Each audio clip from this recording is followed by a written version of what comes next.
Dear students, আমি BM sir বলছি। দেখো, আজ একটা গুরুত্বপূর্ণ বিষয় নিয়ে তোমাদের সামনে হাজির হয়েছি। 2024 সালের কলকাতা বিশ্ববিদ্যালয়ের জেনারেলদের 6th সেমের বাংলা ডিএসসি B2, যেটা লোক সংস্কৃতি ও লোক সাহিত্য নামে পরিচিত, এর সাজেশান নিয়ে হাজির হয়েছি। এখান থেকেই 100% কমন পাওয়া যাবে। দেখো, আমি প্রথমে বলে নিই যে আমি এখন পুরোপুরি এই পেপারটির ওপরে একটি সাজেশান করে দিয়েছি। এখান থেকেই সমস্ত কমন পাবে। পরবর্তীকালে আমি এর থেকে কিছু কাটছাঁট করে দিতে পারি। তো এসো আর বেশি কথা না বলে আমরা একেবারে প্রশ্নের মধ্যে ঢুকে পড়ি। মডিউল 1, লোক সংস্কৃতি বলতে কী বোঝো? লোক সংস্কৃতির সাধারণ বৈশিষ্ট্যগুলি আলোচনা করো। 2 নম্বর প্রশ্ন, সেঁজুতি ব্রত বলতে কী বোঝো? এর বৈশিষ্ট্যগুলি বর্ণনা করো।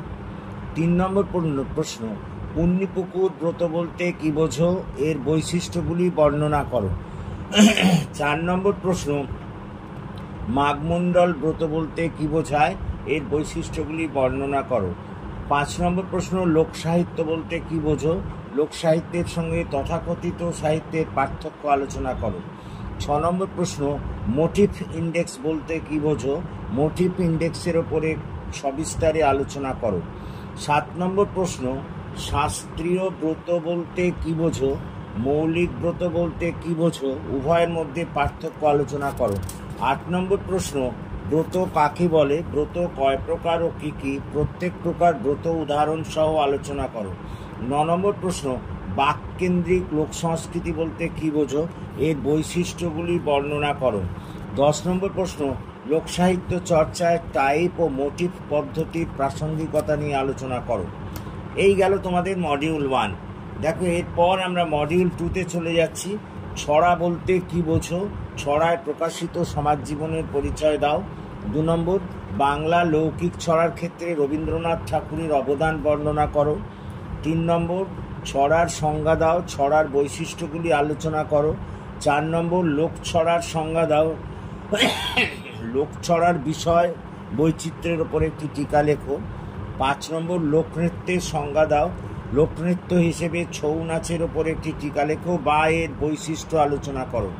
পরের প্রশ্ন, ছড়ার পাঠান্তরের কারণগুলি আলোচনা করো। 7 নম্বর প্রশ্ন, রায়বেশে লোকনাট্যের পরিচয় দাও। পরের প্রশ্ন, ধাঁধা কাকে বলে? ধাঁধার শ্রেণীবিভাগ করো উদাহরণ সহ। পরের প্রশ্ন, গম্ভীরা লোকনাট্য বলতে কী বোঝো? এর বৈশিষ্ট্যগুলি বর্ণনা করো। 10 নম্বর প্রশ্ন, গম্ভীরা নৃত্যের বিভিন্ন টাইপ আলোচনা করো।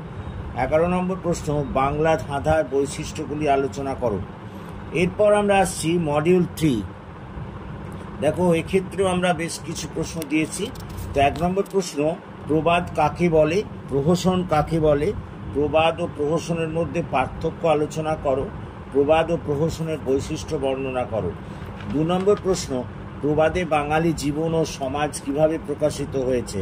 3 নম্বর প্রশ্ন, বিভিন্ন বৃত্তিজীবী মানুষ যেভাবে প্রবাদের বিষয় হয়েছে তা বর্ণনা করো। 4 নম্বর প্রশ্ন, ভাটিয়ালি গান বলতে কী বোঝো? এর বৈশিষ্ট্য আলোচনা করো। আঞ্চলিক লোকসঙ্গীত হিসেবে এর গুরুত্ব বর্ণনা করো। পরের প্রশ্ন, লোককথা বলতে কী বোঝো?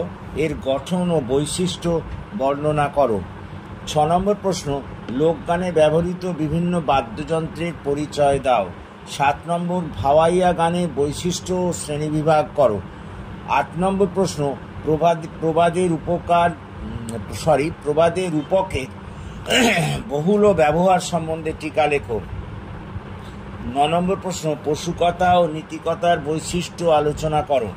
10 নম্বর প্রশ্ন, ভাটিয়ালি গানের নামকরণকে কেন্দ্র করে যে বিতর্ক আছে তা আলোচনা করো।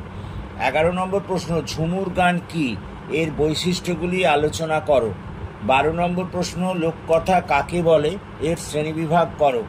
13 নম্বর প্রশ্ন, প্রবাদ ও ধাঁধার পার্থক্য লেখো। প্রবাদ ও প্রবাদমূলক বাক্যাংশের পার্থক্য লেখো।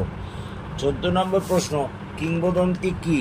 এর বৈশিষ্ট্য এবং যে কোনো এক ধরনের কিংবদন্তির পরিচয় দাও। দেখো, আমি তোমাদের কথা বলতে পারি, যদি তোমরা এগুলি যথাযথভাবে করো, এগুলো কিন্তু কোনোটা বাদ দিলে চলবে না। এগুলো যদি সব করো তাহলে কিন্তু সব কমন পাবে, এ বিষয়ে কোনো সন্দেহ নেই। তো আশা করি তোমরা বুঝতে পেরেছো। যদি তোমরা বুঝতে পারো তাহলে প্লিজ এই সাজেশন তোমাদের বন্ধুবান্ধবদের মধ্যে শেয়ার করো, এবং তোমরা যারা এখনও আমার এই চ্যানেলটি সাবস্ক্রাইব করোনি, please subscribe my channel. So thank you for watching and listening. Please comment, share and subscribe to my channel.